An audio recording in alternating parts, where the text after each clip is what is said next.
आई सप्तशृंगी माता की जय।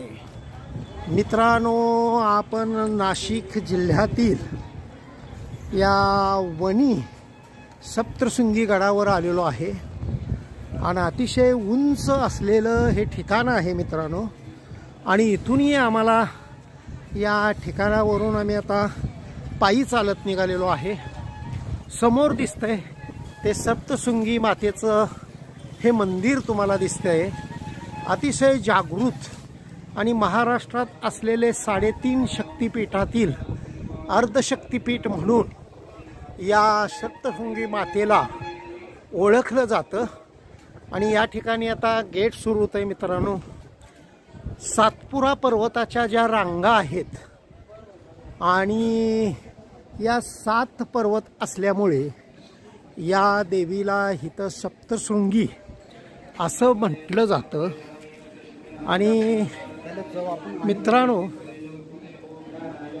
आपण आता पायऱ्या चढत चढत मी बरंच तुम्हाला मंदिरातलंही दाखवण्याचा प्रयत्न करतो। हे प्रवेशद्वार आलेलं आहे समोर आणि ह्या प्रवेशद्वाराच्या आजूबाजूला या ठिकाणी भाविक भक्तांसाठी पूजेचं साहित्य या ठिकाणी मिळतं।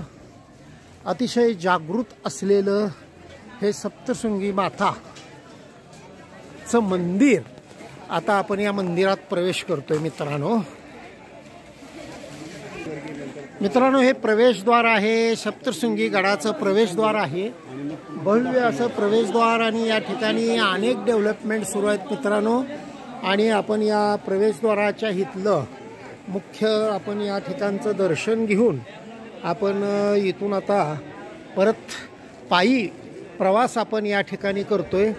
या ठिकाणी आपण पाहत आहात की रेड्याचं हे महिषासुराचं हे या ठिकाणी सर म्हणजे डोकं या ठिकाणी देवीने आपल्या त्रिशूळाने डोकं उडवलं होतं आणि हा महिषासूर राक्षसचा हितवध केला।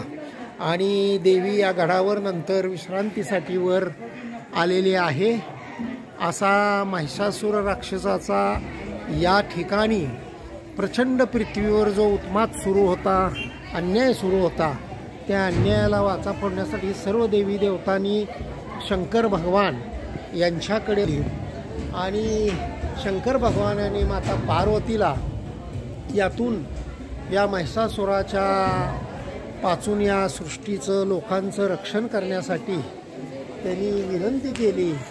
आणि मग ह्या पार्वती मातेनं या ठिकाणी दुर्गा देवीचं रूप धारण करून या ठिकाणी महिषासूर वध याच ठिकाणी केला अशी आख्यायिका आहे। अतिशय भव्य दिव्य हे महिषासूर मर्दिनीचं स्वरूप मित्रांनो 10 फूट उंचीची ही स्वयंभू मूर्ती आहे। या ठिकाणी स्वयंभू मूर्ती प्रकट झालेली आहे। याच ठिकाणी देवीने नंतर विश्रांती केला। देवीला 10 हाताची ती मूर्ती आहे आणि प्रत्येक हातामध्ये देवीच्या शस्त्र आहेत। ती ब्रह्मा विष्णू महेश आणि ती सगळी शस्त्र दिलती या महिषासूर राक्षसाचा वध करण्यासाठी। आणि इथून आता पायरीला प्रारंभ होत आहे मित्रांनो। पद्धतीच्या या पायऱ्या आम्ही चढून आलेलो आहे आणि काय की जवळजवळ आम्ही 200 पायऱ्या चढून वर आलेलो आहे। आणि अशा पद्धतीनं 550 पायऱ्या ह्या मातेच्या आहेत, सप्तशृंगी मातेच्या। आणि या पायऱ्या चढण्याचं काम सुरू आहे मित्र। जगदंब जगदंब जगदंब जगदंब। या ठिकाणी काही भक्तांच्या अंगामध्ये संचार झालेला आहे। पलीकडे बसलेली एक अपंग मुलगी चालत नवस केलेला आहे का अशा पद्धतीनं रांगत रांगत येण्याचं नवस आहे। काही लोकांना अशा पद्धतीनं देवी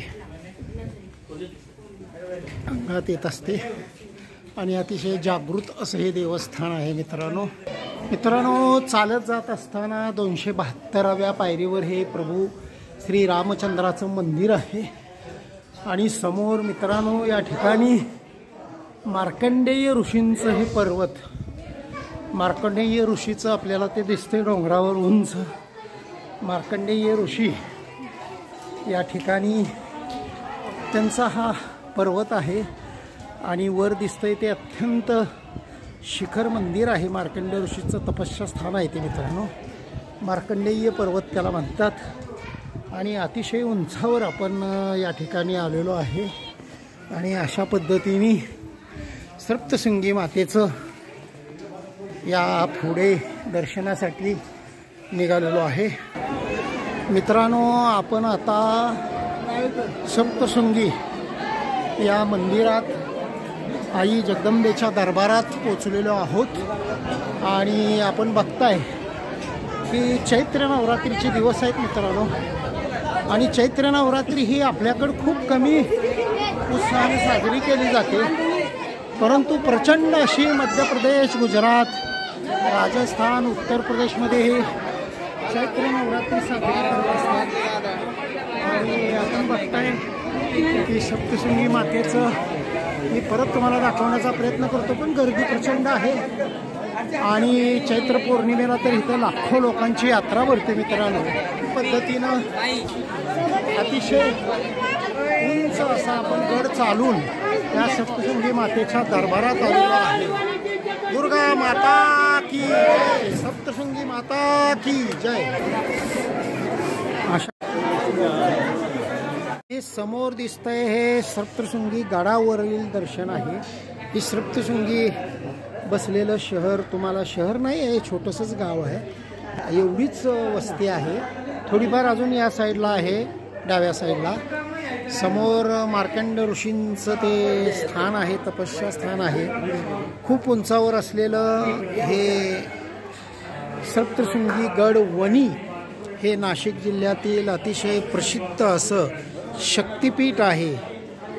आई जगदंबेचं इथं स्वयंभू अशी भव्य दिव्य अशी 10 फुटाची स्वयंभू मूर्ती आहे मित्रांनो.